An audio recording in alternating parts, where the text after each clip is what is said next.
जय अघोर हाडू। मेरे जितने भी साधक साधिकाएं भाई बहन हैं, सभी को मेरा प्रणाम स्वीकार। मैं तांत्रिक शाहीदास आज आप सबके सम्मुख सुभागा किन्नरी साधना की द्वितीय भाग लेके आया हूं। सबसे पहले जानते हैं किन्नरी कौन है और इनकी उत्पत्ति कैसे हुआ।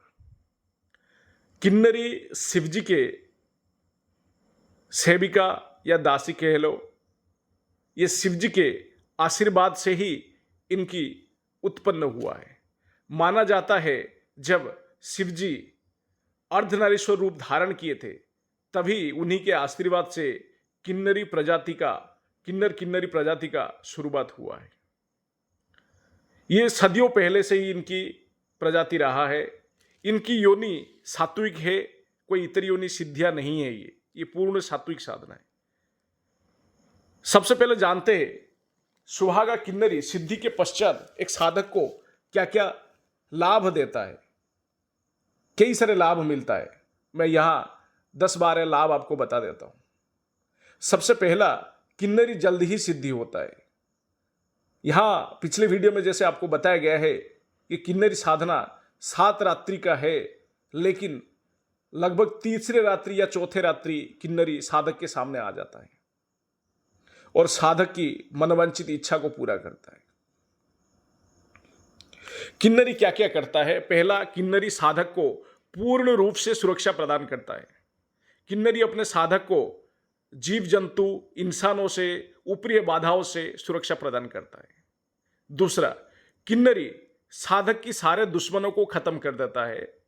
जैसे कोई चींटियों को मसल रहा है, वैसे किन्नरी की सहायता से साधक गड़ा हुआ धन हासिल कर सकता है। और किन्नरी सिद्धि के पश्चात रोज रात्रि में किन्नरी 3 या 5 मोहरे साधक के ऊपर प्रसन्न होने पे देती है।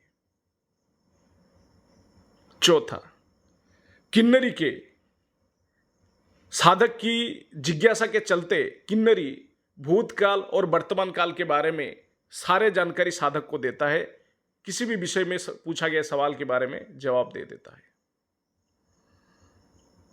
किन्नरी साधना सबसे आसान साधनाओं में से एक है, इसीलिए अक्सर साधक इसकी साधना करना पसंद करते हैं। आपका और एक लाभ मैं बता देता हूं। साधक की रक्षा तो ये करता है, लेकिन आने वाले परेशानियों के बारे में भी साधक को बताता है और उससे मुक्ति दिलाता है। कभी साधक जुआ, सट्टा, लॉटरी ये सब चीजें में शौकीन है, तो किन्नरी उसमें जीत दिलाता है। सुहागा किन्नरी अपने साधक को समाज में मान, सम्मान, प्रतिष्ठा दिलाता है। कभी भी साधक के आसपास कोई बुरी शक्ति को भटकने नहीं देता है किन्नरी, इतर योनि, भूत प्रेत, पिशाच आदि को।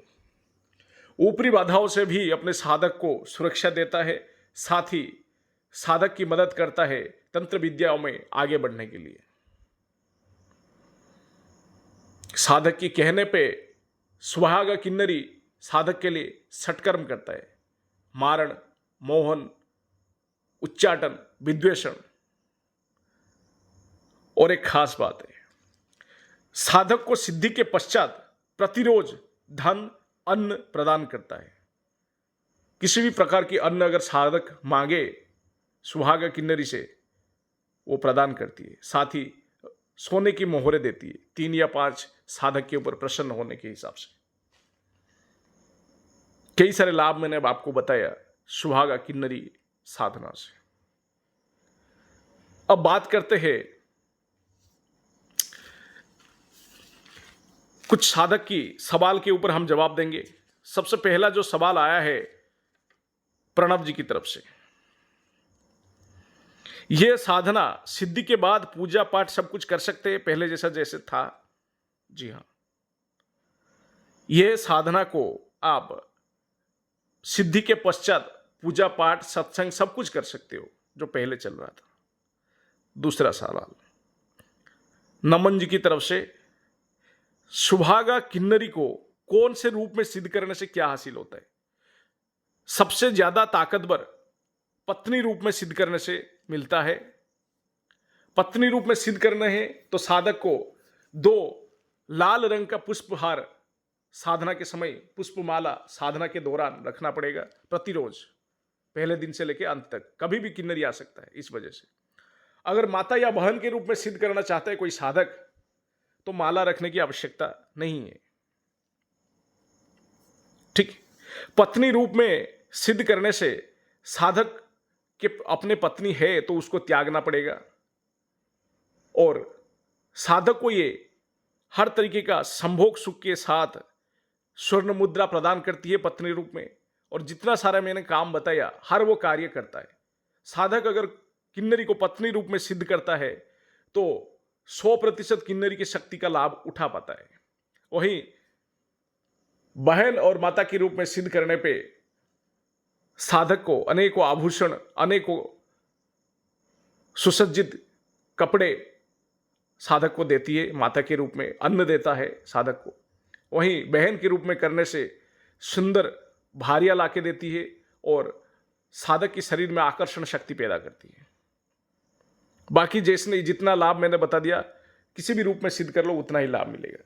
इसलिए अगर पूर्ण ताकत चाहते हो किन्नरी का तो आप उसे पत्नी रूप में सिद्ध कर सकते हो। अगले सवाल पे ध्यान देते हैं रोहन जी की तरफ से। किन्नरी सामने आने पर क्या करें? देखिए, मान लो आपकी सामने किन्नरी तीसरे चौथे दिन आ जाता है तो घबराए नहीं, डरे नहीं, ना ही उससे बात करें। आप अपनी मंत्र जाप पूरा होने का इंतजार करें। ये एक अनुभवी साधक का और सिद्ध साधक का ही लक्षण होता है।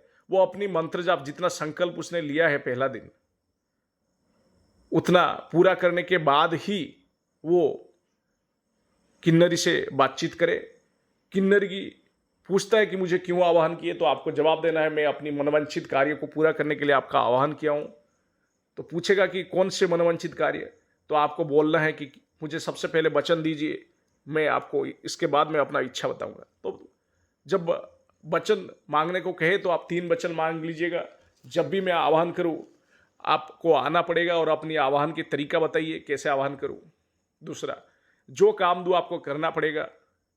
कभी भी मेरे या मेरे परिवार की या मेरे चाहने वाले का कभी भी नुकसान नहीं करना है किसी भी सूरत में। 3 वचन ले लीजिएगा। हाँ, और एक सवाल पूछे है सतीश जी ने, ये कौन से रूप में सामने आते हैं? ये एक सुंदर बेहद मोहक रूप में साधक के सामने आते हैं।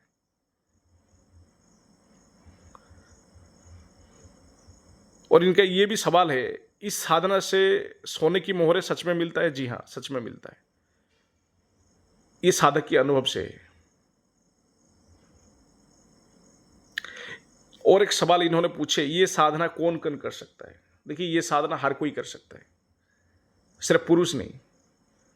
एक स्त्री चाहे तो इसे माता वाहन के रूप में कर सकता है।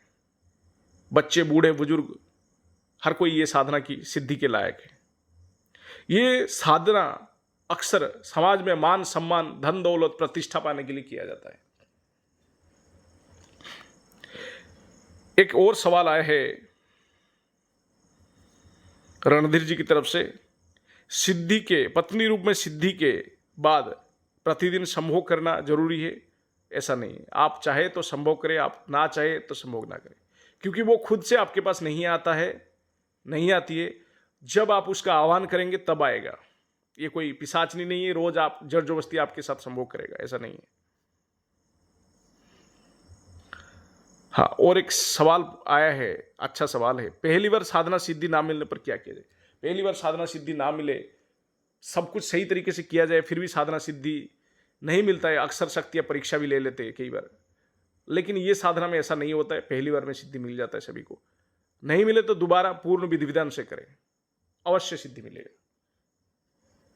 ठीक है, लेकिन दुगना मंत्र जाप के सहित। जहां आप 14 माला रोज करते थे वहीं आपको 28 माला रोज करना पड़ेगा। बाकी किसी के सवाल सुहागा किन्नरी साधना संबंधित रह गया हो तो हमें कमेंट बॉक्स में लिख के पूछ सकते हैं।